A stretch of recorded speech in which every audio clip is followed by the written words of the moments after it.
Okay, so you want to own a shopping mall. You buy the building, you fill it with stores, the stores pay you rent, and you sit back while thousands of people walk past your tenants every single day. Clean, simple, passive. Except here's the strange part. The stores paying you the most rent aren't the ones you'd expect. The biggest store in the building might be paying you almost nothing on purpose, and the day your mall looks the most full can be the exact moment it starts to die. Owning a mall isn't a real estate business at all. It's something much weirder, and once you see what it actually is, you can't unsee it. Let's start where every mall owner starts, which is with the terrifying question of what the thing even costs. Because before you collect a single dollar of rent, you have to survive buying it. And that number is not friendly. Building a large regional mall from bare ground is one of the most expensive things a private developer can attempt. You are not just putting up a building, you are pouring acres of concrete, running miles of wiring and ductwork, installing climate control for a space bigger than most towns' entire downtown, building multiple decks of parking, and satisfying a mountain of zoning, fire, and safety codes before a single store is allowed to open. By the time you cut the ribbon, you can spend more than it costs to build a hospital. Hundreds of millions of dollars gone before your first tenant sells a single pair of shoes. So most people don't build. They buy something that already exists. And this is where the story gets strange fast. Because two malls that look almost identical from the parking lot can be worth wildly different amounts of money. This isn't a small gap. It's the difference between an asset worth over $1 billion and one worth less than a nice suburban house. The industry sorts malls into tiers, and everyone in the business talks about them constantly. At the top sit the Class A malls. These are the ones near wealthy suburbs, with a luxury department store anchoring one end, high sales per square foot, and a waiting list of brands begging to get in. The income they throw off is steady, predictable, and enormous, which is why the very best of them change hands for sums north of $1 billion. Nobody is worried about a Class A mall dying next year. The money is too reliable. Then you go down the ladder. Class B, Class C, and below. Older buildings, weaker anchors, neighborhoods that have lost income rather than gained it. And here the prices do something that sounds impossible. Malls that cost hundreds of millions of dollars to build have sold for a rounding error compared to their original cost. There is a famous example in Ohio, a mall that once held well over 100 stores and was the beating heart of its whole region. A previous owner had paid more than $30 million for it. Years later, it sold again for a fraction of that, less than what many people pay for a single house, and even that turned out to be a bad deal because it kept bleeding tenants until the doors finally closed for good. Read that number again. A building that cost over $30 million sold for less than a house. Same walls, same roof, same escalators sitting silent inside. So here's the first thing nobody tells you about owning a mall. You are not really buying a building at all. You are buying a bet on the people who live around it, and the price tag is just the market telling you how confident it is in that bet. By the way, most of the people who own large malls today don't own them the way you own your home. They own them through something called a real estate investment trust, a REIT.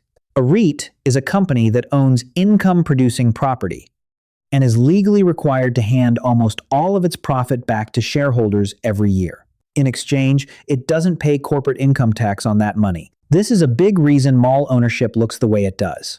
An ordinary person can buy a slice of a giant mall operator on the stock market for the price of a coffee without ever having to personally answer a phone call about a flooded food court at 2 in the morning. And the biggest of these operators own dozens, sometimes over 100 properties at once, which means one dying mall is just a bad line item in an enormous portfolio. That is a very different life from the one waiting for a private buyer who sinks everything into a single building in a single town and then lives or dies by it.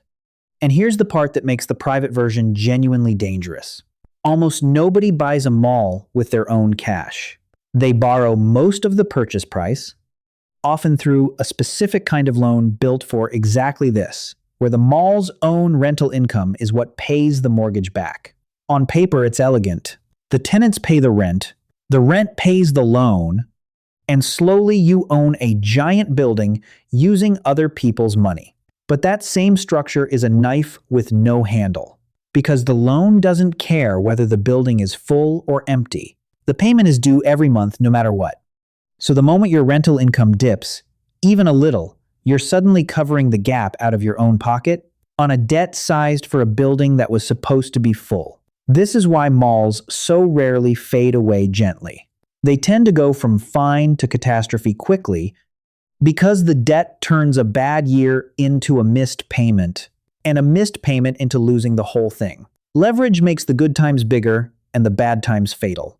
And a mall is one of the most leveraged bets in real estate. All right, say you've done your homework, picked a mall, and the price actually seems reasonable. You still don't get to relax, because there's a layer of inherited costs sitting under the surface that ambushes almost every first-time owner. And the first ambush has a friendly name: anchor leases. The anchor stores, the big department stores parked at the ends of the mall, usually signed their leases a very long time ago, sometimes decades ago, and those old leases can run for many more years before you, the new owner, get any chance to touch the terms. Whatever deal the last owner cut with them, good or catastrophic, is now your deal. You inherit it fully, and you'll be living inside it for a while whether you like it or not. The second ambush is deferred maintenance, which is a polite phrase for everything the last owner quietly stopped fixing to make the books look healthier before selling. A roof over 1 million square feet of retail does not stay watertight for free. The systems that heat and cool that much air are the size of small industrial plants, and they fail. Parking decks crack. Escalators and elevators need constant, expensive attention. If the previous owner was starving the building to pump up the cash flow on paper, you discover it your first winter, and you discover it as a repair bill with a lot of zeros on it. And the third ambush is the one that matters most, because it's the one that can quietly detonate the whole investment. Buried in nearly every lease in the building is something called a co-tenancy clause. In plain terms, these clauses say that if a major anchor closes, the smaller stores around it are allowed to start paying reduced rent. And in some cases, they're allowed to walk out of their lease entirely. You don't feel this cost on the day you buy. Everything looks full and healthy. You feel it the day an anchor goes dark, because in that single moment, a dozen of your other tenants suddenly have the legal right to pay you less or to leave. The mall was fully leased when you signed. Then one big piece falls out, and the floor underneath your income tilts, all on its own, without you having done anything at all. Hold on to that idea. We're coming back to it, because it's the trapdoor this entire business is built over. Now, let's get to the fun part: the money. Because the way a mall actually earns is far more layered than the simple picture of collecting rent, and each layer teaches you something about what you really own. The first layer is the obvious one: base rent. Every store pays a fixed amount for its space, usually priced per square foot per year.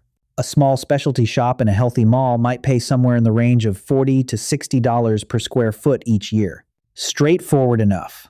But now look at the anchor, the giant store with its name on the outside of the building, and something bizarre appears. The anchor pays almost nothing, not a little less than the small shops, a tiny fraction. Before one famous department store chain collapsed into bankruptcy, analysts who dug through its leases found it was often paying somewhere around $5 per square foot, while the smaller tenants in top-quality malls were paying 10 times that or more for their space. Stop and picture that. The biggest store in the entire building, the one with the most floor, the most inventory, the biggest sign, was paying roughly 1/10 per square foot of what the little clothing boutique down the corridor was paying. And the mall owner didn't get tricked into this. The owner agreed to it, gladly, and would do it again tomorrow. Why would anyone accept that deal? Because the anchor isn't paying for its floor space. The anchor is paying with its name. That giant store is a magnet. It pulls thousands of people into the building who would never have come for the little boutique on its own. And every one of those people has to walk past dozens of smaller stores on the way in and the way out. So the owner isn't renting square footage to the anchor at all. The owner is renting a crowd. The cheap rent is simply what the owner pays to keep that magnet switched on. And every other store in the building, paying full price to sit near the magnet, is quietly helping to fund the discount. That's the first hidden gear of the machine. The anchor looks like the most important tenant. Financially, it's almost a guest. What it actually provides is traffic, and traffic is the real product this building sells. It gets stranger. In a lot of malls, the anchor doesn't even rent its space in the normal sense. Sometimes the big department store owns its own piece of the building outright, sitting inside your mall like a private island you don't control. Which means you, the owner of the mall, can't tell your single most important tenant what to do. You can't force it to renovate. You can't stop it from leaving, and you often can't choose who moves in if it sells its spot to someone else. So, the piece of the building your entire crowd depends on is frequently the one piece you have the least power over. Owners spend enormous energy keeping anchors happy, offering them money to stay, helping pay for their renovations, bending over backwards for a tenant that pays almost nothing, precisely because they know the awful truth. The cheapest tenant in the building is the one holding the whole thing up. The second layer of income is where a clever owner starts to really benefit from a mall doing well, and it's called percentage rent. On top of the fixed base rent, many leases say this: if a store's sales for the year climb past a certain agreed number, called the breakpoint, the mall gets to take a small slice of everything sold above that line. So imagine a store whose breakpoint is set at $1.5 million in yearly sales. If the store has a great year and sells $2 million, the mall might collect somewhere around 6 or 7% of that extra $500,000. The owner didn't lift a finger to earn it. The store simply did well, and because the store did well, the mall automatically did well too. Percentage rent quietly ties the owner's income to the success of the businesses inside, so that a thriving mall pays its owner more without any new negotiation at all. And it works in reverse, which is the part owners don't advertise. If that same store has a terrible year and never crosses its breakpoint, the owner gets nothing extra, just the base rent and nothing on top. So, percentage rent isn't only a bonus. It's a quiet signal. When it climbs across the whole building, the crowd is spending and the mall is healthy. When it flatlines, the crowd is thinning, and the owner usually feels it in the percentage rent long before the storefronts actually go dark. The third layer is the one shoppers never think about, and it's called Common Area Maintenance, or CAM. This is completely separate from rent. CAM is the tenants collectively paying to run the building itself: the cleaning, the hallway lighting, the security guards, the parking lot upkeep, the escalators that have to keep moving all day. Each store pays a share based on how much of the mall it occupies. If running the shared parts of the building costs $250,000 for the year, and one tenant takes up 10% of the mall's leasable space, that tenant owes $25,000 of the bill. Here's why that matters. A huge chunk of the raw cost of physically operating the building never comes out of the owner's pocket directly. It gets billed straight back to the tenants. The owner runs the building substantially on the tenant's money. And then there's a fourth category, the one most people never picture at all when they imagine owning a mall: everything that isn't a store.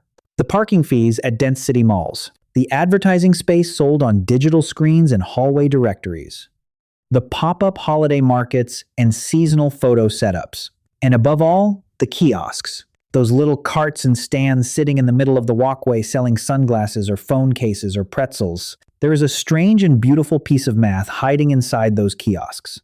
A kiosk might take up less than 100 square feet, a tiny footprint compared to any real store.